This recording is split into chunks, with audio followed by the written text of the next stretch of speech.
we close out the conversation about sex and sexual integrity, there's more to it than we think. Boundaries are a good thing. Think about traffic in the United States. Can you imagine if streets had no lines, no markings, no space dividing your lane from mine, no signage to say that it's your turn or my turn to fly through the intersection? That would feel extremely unsafe. Well, it's the same with sex. Established boundaries are important. The problem is that anytime there's a boundary, we feel like it's limiting our freedom.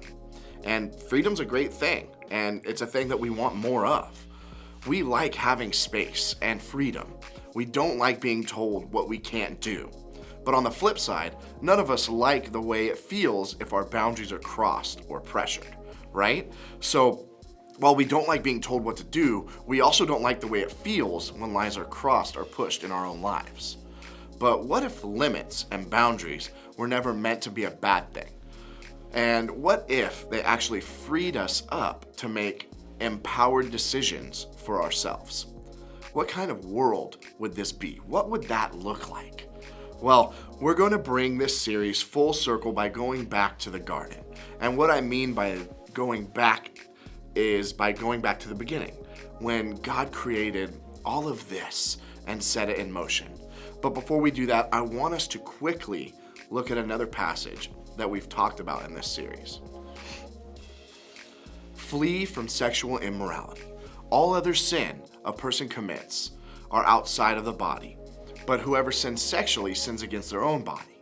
Do you not know that your bodies are temples of the Holy Spirit who is in you, whom you have received from God?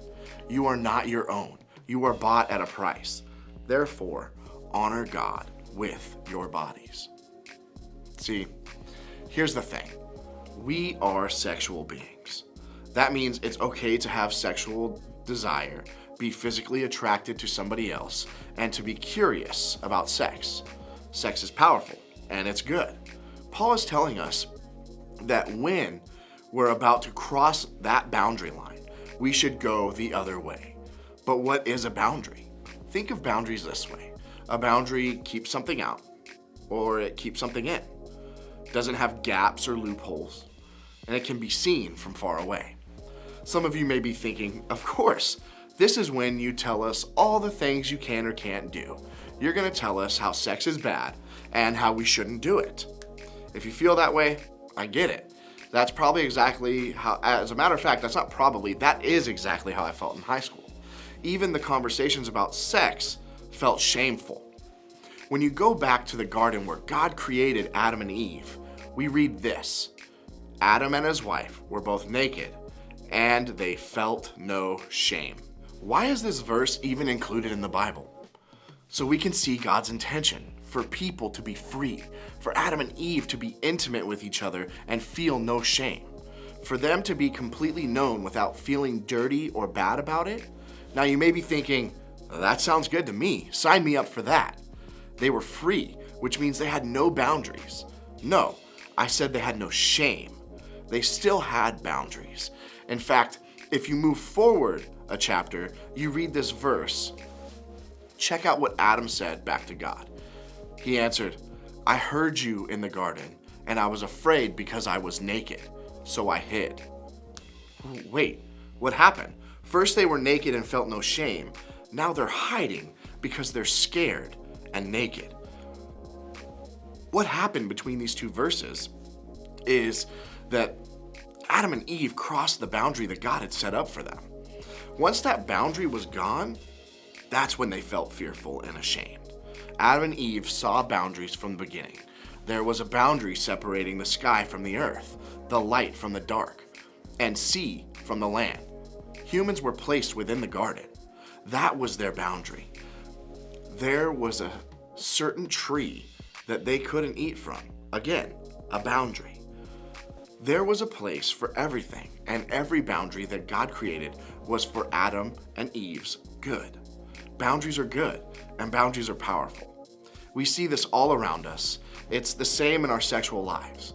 When we decide that our boundary will be to live with sexual integrity, and we honor that boundary and the boundaries of others, we actually begin to experience the type of life and sexual integrity that God designed us to experience. Now, as we wrap this week up and this series, please remember two things.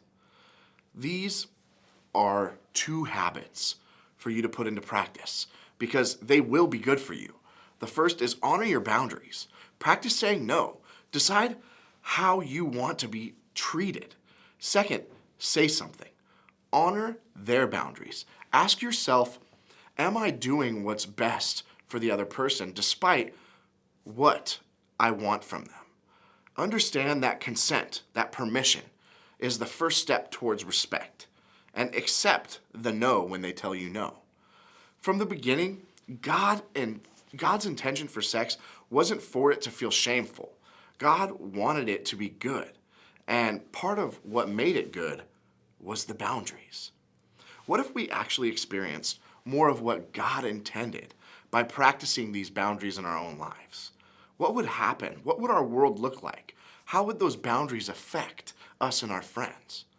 Boundaries are good, but they're also powerful. And that, my friends, is the end of the sex talk.